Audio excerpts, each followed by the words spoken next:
Indonesia, seuntai negeri para sultan, sekeping tanah para raja, sepercik air para pelayar.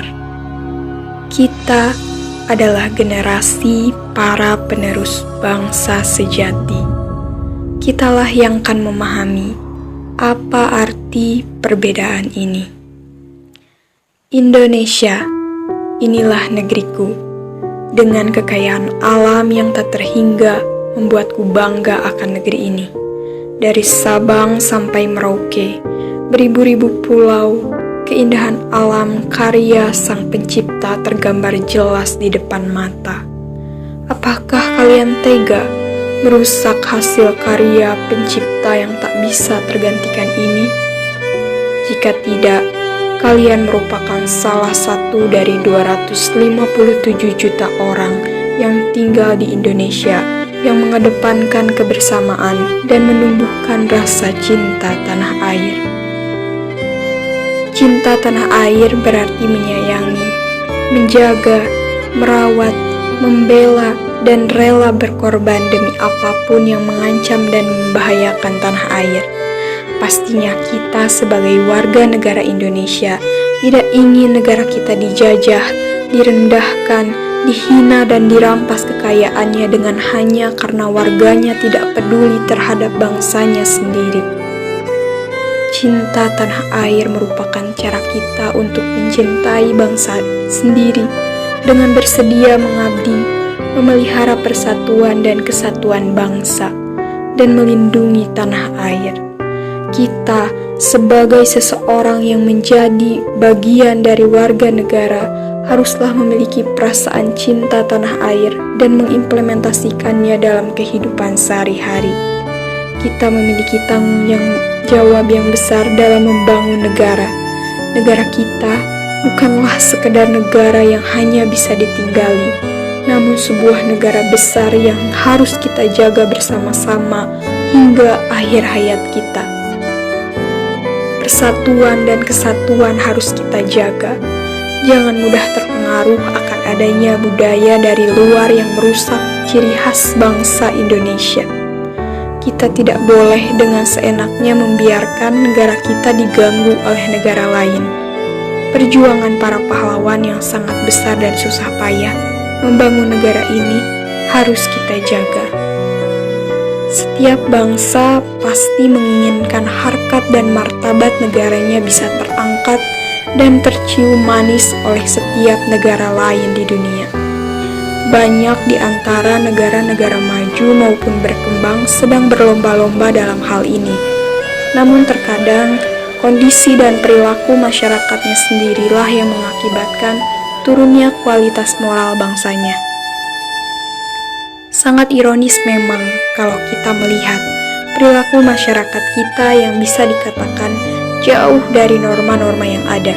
Semisal pencurian yang dulu di ruang lingkupnya hanya sebagian kecil orang saja, yakni hanya orang-orang yang kurang mendapatkan asupan pendidikan dan tingkat ekonominya rendah, kini sudah berevolusi menjadi wakil-wakil rakyat yang berada di kursi-kursi birokrasi. Dan yang lebih ironisnya lagi, mereka terlahir dari kalangan terpelajar. Lalu, rasa benci dan upaya untuk memerangi musuh yang bisa jadi akibat fanatisme di antara dua atau lebih kelompok menimbulkan terjadinya tawuran. Perlakuan-perlakuan premanisme di sekitar kita yang makin kian terjadi. Perilaku-perilaku lainnya yang tak kalah memprihatinkan dan jauh dari nilai-nilai norma dan moral, yaitu seks bebas, perdagangan manusia, dan penggunaan narkoba. Sebagaimana halnya seks bebas, banyak terjadi di kalangan anak-anak remaja, sehingga sudah tidak mengherankan lagi tatkala kita mendengar berita mengenai bayi-bayi yang diaborsi dan dibuang setelah lahir dengan alasan menutupi rasa malu. Kemudian, praktik perdagangan manusia atau human trafficking dengan modus yang bermacam-macam, seperti iming-iming akan mendapatkan pekerjaan dengan upah yang sangat menggiurkan, tak jarang terjadi, terutama di daerah-daerah pedesaan yang mana kebanyakan korbannya adalah perempuan yang masih awam akan pendidikan dan informasi. Tak luput pula penggunaan narkoba yang menjadi agenda rutin beritanya terpampang di media pemberitaan dengan oknum penggunanya berasal dari banyak kalangan. Sehingga imbasnya secara perlahan, cara berpikir generasi-generasi muda penerus bangsa ini akan semakin rusak dan tidak bisa untuk berpikir secara jernih. Akibatnya, sikap-sikap yang mereka ekspresikan akan jauh dari nilai-nilai kebenaran. Berbicara tentang perilaku dan moral sebuah bangsa, tentu perhatian kita akan mengarah pada sebuah pertanyaan. Akankah kondisi seperti ini terus berlanjut menghinggapi bangsa ini dengan berbagai macam persoalan yang tiada henti-hentinya?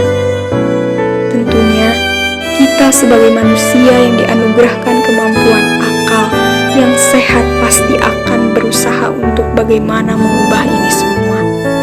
Upaya peningkatan moral bangsa pun haruslah dilakukan melalui berbagai jalur, salah satunya pendidikan. Terlepas dari masalah-masalah di atas, pendidikan kewarganegaraan hadir sebagai jawaban dan memiliki andil yang kuat dalam perubahan sikap dan perilaku bangsa ini.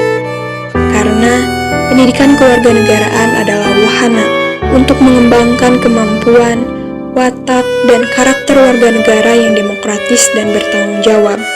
Sehingga dengan inilah insan-insan berkarakter akan terlahir. Dengan demikian tentunya sikap-sikap inilah yang dapat mengatasi masalah-masalah yang menghinggapi bangsa ini. Sehingga setelah adanya penerapan nilai-nilai kewarganegaraan, kejadian-kejadian yang menjadi masalah kita sehari-hari atau mungkin juga sudah menjadi makanan sehari-hari bangsa ini akan perlahan-lahan menghilang dengan sendirinya. Dengan demikian, impian untuk menjadi negara yang dipenuhi dan dihiasi oleh nilai-nilai Pancasila, harapan untuk menjadi insan yang berkarakter, dan impian untuk menjadi negara yang bisa terangkat harkat dan martabatnya bisa kita gapai dan wujudkan sebagaimana mestinya.